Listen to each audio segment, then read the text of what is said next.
What's up, guys? Welcome back to Split. Today we have a DIY and we're gonna replace the door actuator on my F3x. Supposedly all F3x's are prone for this to happen, so we're gonna get it fixed because last thing you want is to lock your doors, and one door doesn't lock, there's no security there. But let's get to it. Okay, so the process is actually pretty simple. You're actually gonna get a trim removal tool. You're gonna remove this piece. There should be two T20s behind here, right? Then you're gonna pop off the window switch, unplug it. Then after that, we're gonna unclip the whole door panel. Then unplug everything, and then there should be 2 or 3 T30s on the actuator. Unplug, put it back in, put everything back how it should be, and then we're done. Should be an easy fix. Since we don't have a trim removal tool, we're just gonna use a simple flathead. It might take a little bit more effort, it'll get it done.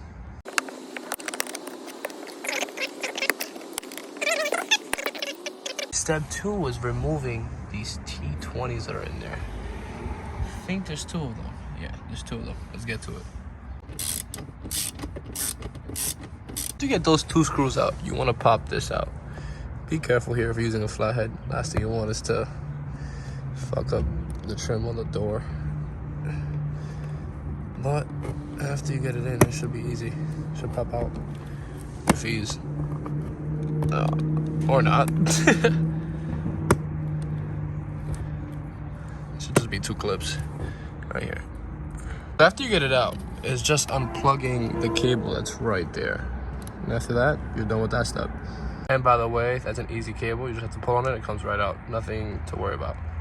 So now, after doing all that, you have to just unclip the door and unplug all the wiring behind the door.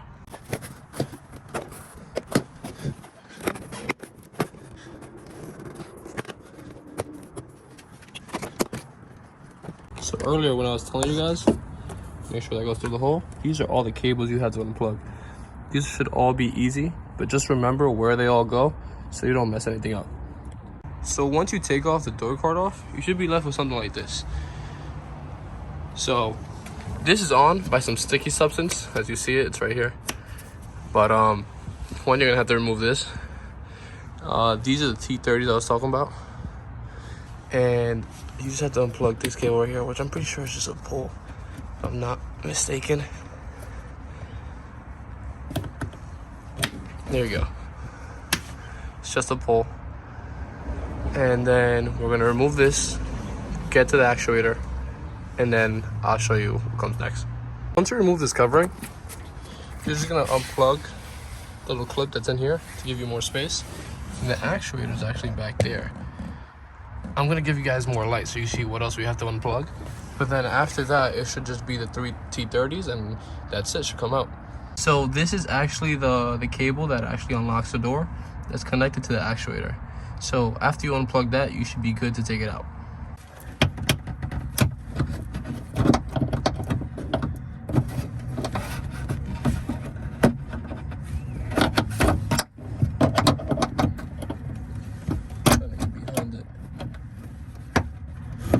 The bottom piece is easy. For the bottom piece, just grab onto this and pull. But this one's a little harder. I think I'm gonna have to go get some WD-40. I get this one out.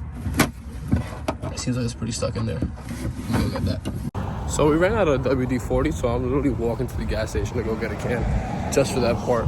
That literally should be the hardest part, and just taking it off and then putting it back on. That's the only tough thing about replacing the door actuator. Let's get this WD-40. I won't lie to you guys, it is a beautiful day in New York. Sun's starting to come out more often. It's about 50 degrees. It should be 60 today, high of 60, but package secure. Let's go finish the job. So now with WD-40, let's see if it comes out. I hope it does. There you go. Now it's time to take the actuator out. Now we just have 3 T30s left, and just take the actuator out, which sounds simpler than what it's gonna be. It's gonna be a tough spot, as you can tell. Tough spacing to fit the actuator through. But we got it, don't worry. So now that we have the 3 T30s out, now all we have to do is take this one out. And if I'm not mistaken, This should come out pretty easily. Okay, there we go. That's how you do it. Before starting to tug on this, I kind of want to make sure everything is out the way, that there's nothing blocking us from taking this out. I'm actually gonna take this little clip out. Ended up getting that one out, but that just made me notice. See if I can get the 2X in there.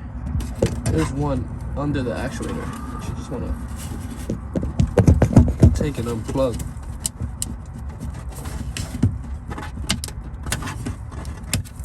There you go. So let's see how we're gonna just nail this thing out. It's pretty stuck in there, funny enough. Okay, there we go. Push out.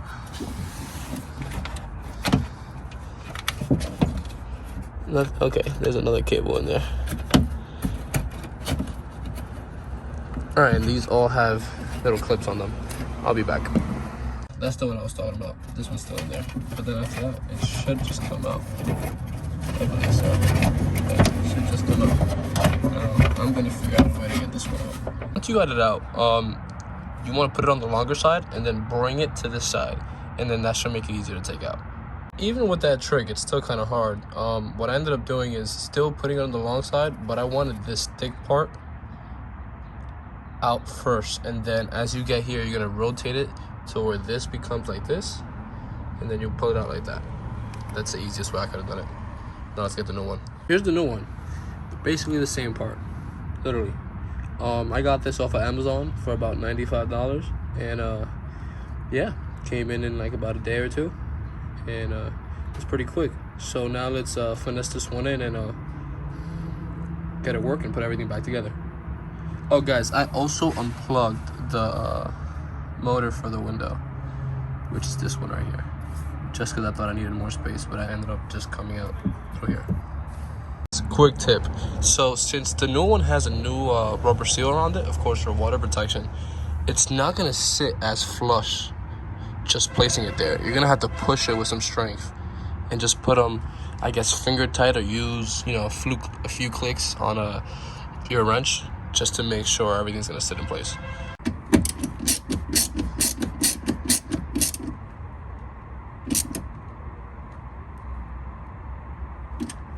So now, as you see, it's sitting flush now. Everything is in. Now we just have to put everything back together, plug everything back in, and that should be it.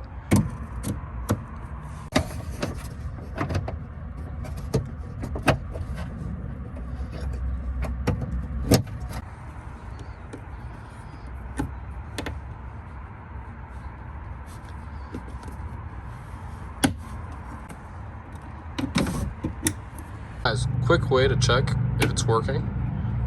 You know, lock it, and from the inside just press the unlock button. It's working. That's great.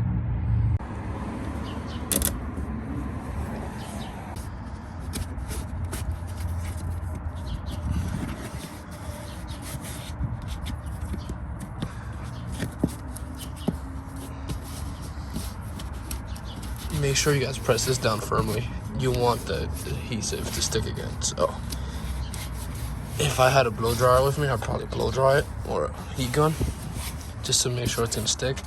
But it seems like it's already doing a pretty good job. I'm just staying on. So yeah, now to wire the door back on.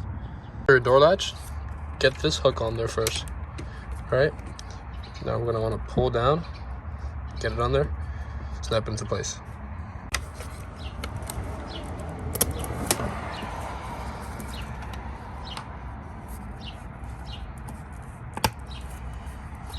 Now this one goes here. That clip is absolutely destroyed. There we go. Boom. This is the window switch. We're missing one more. Should be up here. So this is the one more. It's just up here. Oops. There we go. Easy. Time to put the door back together. Get every clip in. Just see that they're all lined up. None of them came out. All right, let's get it back together. Guys, do not forget to put the little door latch through the hole. start with the top and then work your way to the bottom. Give it a few hard taps just to make sure everything went into place. Okay, now let's get the window switch on. The others, the window switch should be easy. Should just be a straight plug-in. That goes in as so. For the window switch, there's a few clips back here. Get these in first. All right, and then work your way in. That's on. We're gonna get our T20s back, put them right back into the door.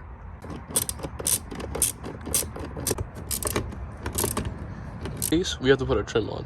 And just for some help at the beginning, these are where the clips are. So there's 1, 2, 3, 4.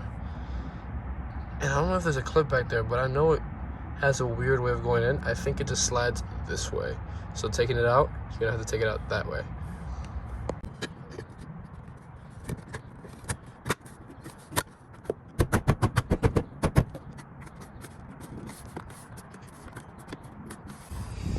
Okay, so now let's check.